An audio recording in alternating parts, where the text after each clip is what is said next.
Hello viewers, welcome back. அடுத்த episode what should we look for in higher education institutions and colleges. உயர்கல்வி நிறுவனங்கள் மற்றும் கல்வி நிறுவனங்களில் கவனிக்க வேண்டியவை என்ன? ஏன்னா நாளைக்கு ரிசல்ட் வந்துடும். வந்தோடனே நம்ம என்ன செய்வோம், காலேஜஸ் நோக்கி போய் இமீடியட்டாக அட்மிஷன்ஸ் போட்டு ஒரு கோர்ஸை நம்ம குழந்தைங்களை அட்மிட் பண்ண பார்ப்போம். அப்போ ஒரு கல்லூரியை தேர்வு செய்யும்போது நம்ம கவனத்தில் எடுக்க வேண்டிய விஷயங்கள் என்ன, இதை பற்றி தான் இந்த வீடியோவில் பார்க்க போகிறோம். ஸோ இந்த வீடியோ நீங்கள் மட்டும் பார்க்காம உங்கள் ஃப்ரெண்ட்ஸ், உங்கள் ரிலேட்டிவ்ஸ், உங்கள் அக்கம் பக்கத்தில் இருக்கிறவங்க மற்றும் இந்த வீடியோ யாருக்கெல்லாம் பயன்படும் நினைக்கிறீங்களோ எல்லாருக்கும் ஷேர் பண்ணுங்க. வாங்க வீடியோக்குள்ள சார். பொதுவாகவே மக்கள் மத்தியில் இருக்கிற கருத்து என்ன, ஒரு கல்லூரி எதை நோக்கி அல்லது எந்த விஷயங்களை அடிப்படையாக கொண்டு ஒரு கல்லூரியை செலக்ட் பண்ணுறது, தேர்வு செய்யறதுன்னா பொதுவாக சொல்லக்கூடியது 100% ரிசல்ட் வருதா சார்? எஸ் வருது. நல்ல யூனிவர்சிட்டி ரேங்க்ஸ் இருக்கு, நிறைய ரேங்க் ஹோல்டர்ஸ் ப்ரொடியூஸ் பண்ணுறாங்க. அது NBA அக்ரெடிட்டட் இன்ஸ்டிடியூஷன்ஸாக இருக்கு, NAACல அக்ரெடிட்டட் இன்ஸ்டிடியூஷன்ஸாக இருக்கு, NIRF ரேங்கிங் ஃப்ரேம்வொர்க்ல அந்த இன்ஸ்டிடியூஷன் இருக்கு, நல்ல ரேங்கிங் வாங்கியிருக்கு. இன்னும் சொல்ல போனால் எல்லாத்துக்கும் மேலே முக்கியமாக 100% பிளேஸ்மெண்ட் இந்த கல்லூரியில். இந்த விஷயங்கள் எல்லாம் இருந்தால் போதுமே, எதுக்கு நான் வேற விஷயங்களை பற்றி யோசிக்கணும்? இதை விட ஒரு கல்லூரிக்கு என்ன விஷயங்கள் வேணும், எந்த விஷயங்கள் அடிப்படையாக பார்க்கணும்? எஸ், நியாயமான விஷயம். பேரண்ட்ஸை பொறுத்த வரைக்கும் இது நியாயமான எதிர்பார்ப்பு தான். இதை விட வேற எதுவும் தேவையில்லையானா நிதானமா பாருங்க. இந்த விஷயங்களை மட்டும் நீங்க ஃபோக்கஸ் பண்ணி ஒரு கல்லூரியோட குழந்தைங்களை சேர்த்துனீங்கன்னா என்ன நடக்கும்? உங்க குழந்தைங்க அந்த கல்லூரிக்கு போகும், படிக்கும், பாஸ் பண்ணும், பிளேஸ் பண்ணும். That's all. ஏன்னா யோசிச்சு பாருங்க, 12ஆம் வகுப்பு முடிச்சு உங்க குழந்தைய கொண்டு போய் ஒரு கல்லூரியில சேர்த்துறீங்க.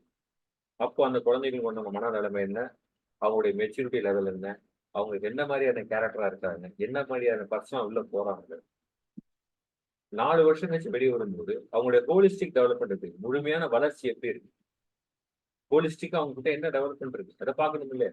இந்த விஷயங்களை ஃபோக்கஸ் பண்ணோம்னா இதுக்கு முன்னாடி பார்க்க ஃபேக்டர்ஸ் மட்டும் பார்த்தாம நம்ம முக்கியமா இந்த 3 விஷயங்கள் கொஞ்சம் கவனிக்கணும்.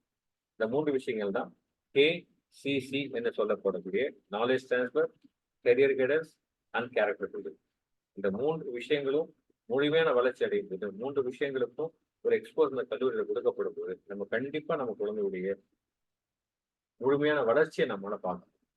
4 வருடம் கழித்து அந்த குழந்தையுடைய வளர்ச்சியை பார்க்கணும், நமக்கு மிகப்பெரிய பிரமிப்பா இருக்கும். என் குழந்தையாது, நான் கொண்டு போய் சேர்த்த குழந்தையாதுங்கிற மாதிரி தோணும். அந்த அளவுக்கு அவங்களுடைய ஒட்டுமொத்த வளர்ச்சியை நம்ம பார்க்கணும், ரொம்ப சந்தோஷமா இருக்கும். ஸோ அதுக்கு இந்த KCC எந்த வகையில என்னென்ன விஷயங்கள் எல்லாம் கவனத்துல கொள்ளுது, அல்லது எந்த விஷயங்கள் நம்ம கவனத்தில் கொள்ளணும், அந்த கல்லூரி எப்படியெல்லாம் இந்த KCCங்கிற ஃபேக்டர்ஸ்ல இம்பார்ட்டன்ஸ் கொடுக்குறாங்கிறத நம்ம கொஞ்சம் ஃபோக்கஸ் பண்ணணும், இன்னும் கொஞ்சம் பெட்டரா இருக்கும். முதல்ல இந்த வரக்கூடிய K, knowledge transfer. So knowledge transfer என்ன சார்? போனாங்க, படிச்சாங்க, பாஸ் பண்ணாங்க, பிளேஸ் ஆனாங்க, அது மட்டுமா? இன்னைக்கு இருக்கிற போட்டி உலகத்துல அதை இன்ஜினியரிங் படிக்கிறவங்க ஜஸ்ட் சப்ஜெக்ட் நாலேஜ் பத்தாது, இன்டெப்த் கோர் இன்ஜினியரிங் பிரின்சிபிள்ஸ் தெரிஞ்சிருக்கும். ஏன்னா பல பேர் நாங்கள் பார்க்குறோம், முடிச்சுட்டு வந்த பிறகு ஏன் பிளேஸ் ஆகாமல் இருக்கிற, ஏன் இவங்க வேலை கிடைக்காம இருக்குன்னு பார்த்தீங்கன்னா அவங்களுக்கு படித்த சப்ஜெக்ட்ல பேசிக்ஸே தெரியல, அவங்களுடைய கோர் பிரின்சிபிள்ஸே தெரியல. நம்ம என்ன படிச்சோங்கிறே பல பேருக்கு தெரியல. ஏதோ போனோம், மார்க் வாங்குறதா படிக்கிறாங்க, எக்ஸாம் எழுதுறாங்க, மார்க் வாங்குறாங்க, வெளியே வந்துறாங்களே தவிர நம்ம என்ன டிசிப்ளின் எடுத்து படிச்சுருக்கோம், அதுல இருக்கக்கூடிய கோர் பிரின்சிபிள்ஸ் என்ன, எதுக்கு எப்படி அது இம்ப்ளிமெண்ட் ஆக போகுதுங்கிற அந்த ஃப்ரேம் ஒர்க் இல்லை வருது. ஸோ இதுக்கு அந்த கல்லூரிகள்ல என்ன மாதிரியான எக்ஸ்போசர்ஸோ இல்லை என்ன மாதிரியான கைடன்ஸ் கொடுக்குறாங்க அப்படிங்கிறது பார்க்கணும். அடுத்தது இன்ஜினியராகவே கண்டிப்பா technical skills very very important. Technical skills இல்லாமல் ஒரு இன்ஜினியர் கண்டிப்பா லைஃப்ல சர்வை பண்ணவே முடியாது. ஸோ அந்த டெக்னிக்கல் ஸ்கில்ஸுக்கு தேவையான என்ன ப்ராக்டிக்கல் நாலேஜ் கொடுக்குறாரு, என்ன வேற எக்ஸ்போசர்ஸ் கொடுக்குறாரு, எப்படிலாம் அந்த எக்ஸ்போசர்ஸ் கொடுக்குறாங்கிறது பார்த்துட்டேன். 3வது ப்ராஜெக்ட் மேனேஜ்மெண்ட். இது ரொம்ப முக்கியம். அவங்கள மேனேஜ் பண்ணிக்கணும்னா முதல்ல they should know how to manage a project. So ஒரு செமஸ்டர்ல ஒரு 6 சப்ஜெக்ட் தேரி படிக்கிறாங்க, இல்லை 5 சப்ஜெக்ட் தேரி படிக்கிறாங்க, லேப் படிக்கிறாங்கன்னா அவங்க எப்படி தங்களை ஆர்கனைஸ் பண்ணிக்கிறாங்க, எப்படி அவங்க மற்ற ஸ்டூடெண்ட்ஸோட கோஆர்டினேட் பண்ணி ஒர்க் பண்றாங்க, எப்படி தங்களுடைய டெய்லி ரொட்டீனை அவங்க மேனேஜ் பண்ணிக்கிறாங்க, எப்படி பிளான் பண்றாங்க, இதெல்லாம் ஒரு ப்ராஜெக்ட் மேனேஜ்மெண்ட்டுடைய பேசிக்ஸ் தான். ஏன்னா இன்னைக்கு ஒரு இண்டஸ்ட்ரிக்குள்ள போனாங்க, இன்னைக்கு பார்த்தீங்கன்னா ப்ராஜெக்ட் மேனேஜ்மெண்ட் நிறைய டூல்ஸ் வந்து ஸ்க்ரம்ங்கிறாங்க, அஜைலுங்கிறாங்க, கேன்பானுங்கிறாங்க, பிரின்ஸுங்கிறாங்க, நிறைய இந்த மாதிரி டூல்ஸ் வந்துருச்சு. இந்த மாதிரி டூல்ஸ் கொஞ்சம் இன்புட் எக்ஸ்போசர் அந்த கல்லூரிகளை கொடுக்குறாங்களா அப்படிங்கிறத நம்ம பார்க்கணும். அடுத்து ரொம்ப முக்கியம் கிரிட்டிக்கல் திங்கிங் அண்ட் கிரியேட்டிவிட்டி, அதாவது இன்னோவேட்டிவ் ஸ்கில்ஸ். ஏன்னா India has become the hub of startups. நிறைய ஸ்டார்ட்ஸ் உலகத்துல நிறைய ஸ்டார்ட் அப்ஸ் பார்த்தீங்கன்னா இந்தியாவில் தான் டெவலப் ஆகுது. நிறைய புது புது நிறுவனங்கள் இந்தியாவில் தான் வந்துட்டு இருக்கு. ஸோ நிறைய ஃபர்ஸ்ட் ஜெனரேஷன் ஆண்டர்பிரினர்ஸ் டெவலப் ஆயிட்டு இருக்காங்க. முதல் தலைமுறை தொழில் முனைவோர்கள் நிறைய இந்தியாவில் வந்துட்டு இருக்கிறாங்க.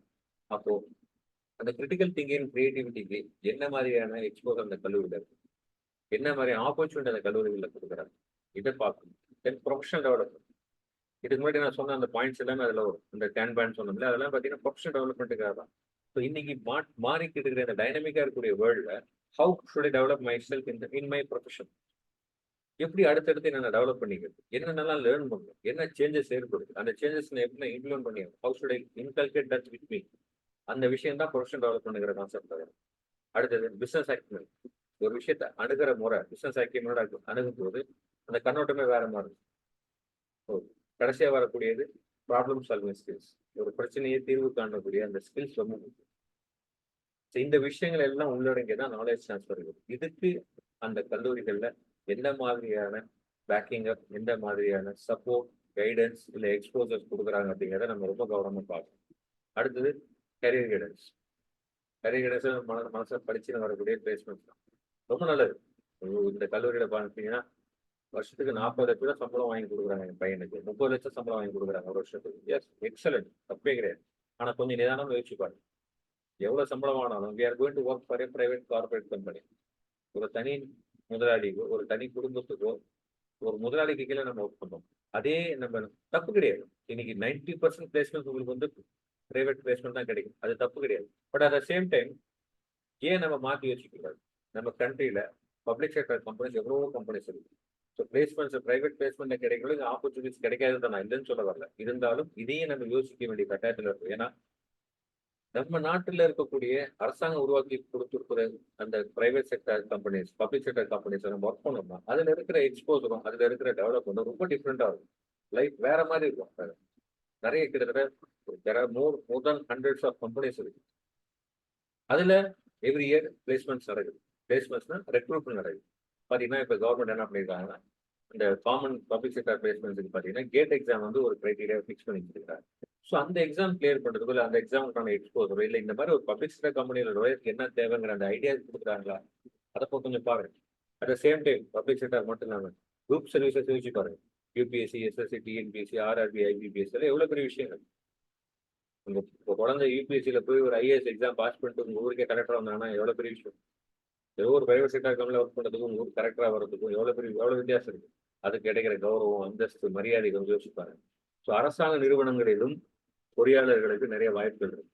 அதையும் தேடி பிடிச்சி அதுக்கு தேவையான இன்புட்டு, அதுக்கு தேவையான கைடன்ஸு, சப்போர்ட்டு ஏதாவது கொடுக்குறாங்களா, அதை நம்ம கொஞ்சம் திங்க் பண்ணி பார்க்கணும்.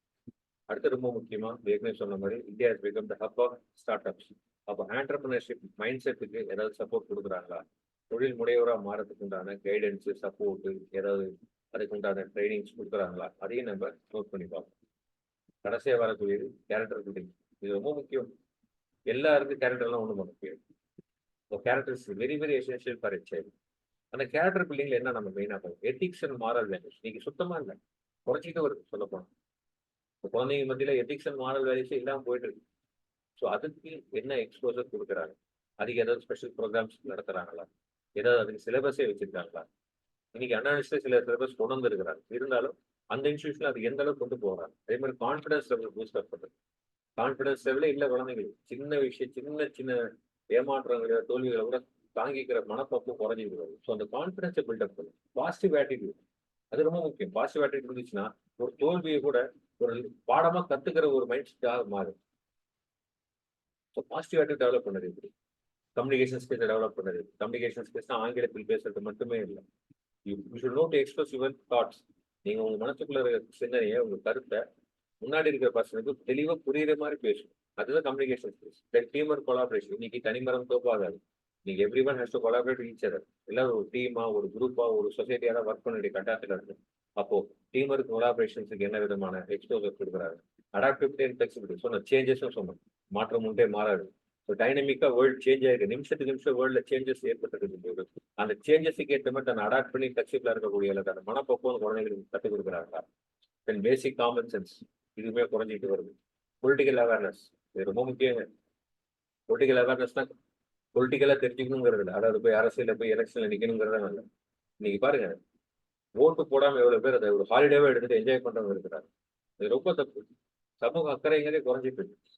என்னுடைய ஓட்டு எந்த அளவுக்கு முக்கியம், இந்த நாட்டு அரசியல் சூழல் எப்படி இருக்கு, அந்த அரசியல் சூழல் நான் என்ன பங்களிக்க முடியும், என்னால என்ன மாற்றம் கொண்டு வர முடியும், இதெல்லாம் தெரிஞ்சுங்க குழந்தைங்க. அடுத்தது ஹெல்பிங் அதர்ஸ், பிறருக்கு உதவக்கூடிய மனப்பக்குவம். கடைசியா ஃபேமிலி வேல்யூஸ். ரொம்ப மோசம். இன்னைக்கு ரொம்ப ஃபேமிலி வேல்யூஸ் குறைஞ்சிட்டு வருது. இப்ப குடும்ப உறவுகளுடைய முக்கியத்துவம், குடும்ப உறவுகளுடைய அந்த அனுசரணை எப்படி இருக்கணும், மைக்ரோ ஃபேமிலிஸா போனோட விளைவு தான் இருந்தாங்க. பட் இது நம்ம சொசைட்டியா எல்லாருமே நம்ம ஃபோக்கஸ் பண்ண விஷயம். ஸோ இந்த விஷயங்களுக்கு இது எல்லாமே சேர்ந்ததான் நான் என்ன பொறுத்த வரைக்கும் ஒரு கேரக்டர் பில்டிங்னு நான் சொல்லுவேன். இதை இத்தனைக்கு ஏதாவது எக்ஸ்போசர் அந்த கல்லூரியில் கொடுக்குறாங்களா, இதுக்கு ஏதாவது வாய்ப்பு இருக்குதா, ஏதாவது கைடன்ஸ் கொடுக்குறாங்களா, இதை ஃபோக்கஸ் பண்றேன். காரணம் என்னன்னு கேட்டீங்கன்னா, பேரண்ட்ஸ் மறந்துடாதீங்க, நீங்க உங்க குழந்தையோட எதிர்காலத்துக்காக 4 வருஷம் பணத்தை நீங்க இன்வெஸ்ட் பண்றீங்க. 4 இயர்ஸ் நீங்க ஃபீஸ் கட்டுறீங்க. இது செலவா நினைக்காது, முதலீடா நினைக்க. உங்க குழந்தையோட எதிர்காலத்துக்கு நீங்க ஒரு முதலீடு பண்றீங்க. அதே மாதிரி குழந்தைங்களே, நீங்க மறந்துடாதீங்க, உங்கள் எதிர்காலத்திற்காக 4 வருஷத்தை நீங்க முதலீடு பண்றீங்க. டைமா முதலீடு பண்றீங்க. You're investing your time, 4 years of your life. அப்பா அம்மா செலவு பண்ண பணத்தை கூட சம்பாதிச்சுக்கலாம். பட் உங்க டைமை திருப்பி எடுக்க முடியுமா? ஒரு பக்கம் பணம், இன்னொரு பக்கம் 4 வருஷம். டைம் அண்ட் மணியை இன்வெஸ்ட் பண்ணி யாராவது பிசினஸ் மேன் பிசினஸ் லாஸ் ஆகணும், இல்லை குறைவா எனக்கு லாபம் தான் போகும்னு நினைப்பாங்களா? கண்டிப்பா நினைக்க மாட்டாங்கல்ல. இப்போ நீங்க எப்படி நினைக்கலாமா? ஸோ இந்த 4 வருட உழைப்பு, இந்த 4 வருடத்தில் நீங்க என்ன மாற்றம் உங்களுக்குள்ள ஏற்படுது அப்படிங்கிறது உங்களுடைய அடுத்த 50 ஆண்டு வாழ்க்கை நிர்ணயிக்கிறது. So don't forget about it. ஆகையால் இந்த விஷயங்களை கருத்தில் கொண்டு நல்ல கல்லூரிகளை தேர்ந்தெடுத்து சேருங்க. So may your future be bright and rewarding. உங்கள் எதிர்காலம் சிறந்து விளங்க எங்கள் குழுவின் சார்பாக எங்களுடைய வாழ்த்துக்களை தெரிவித்துக் கொள்கிறேன். மீண்டும் அடுத்த வீடியோவில் சந்திப்போம். நன்றி, வணக்கம்.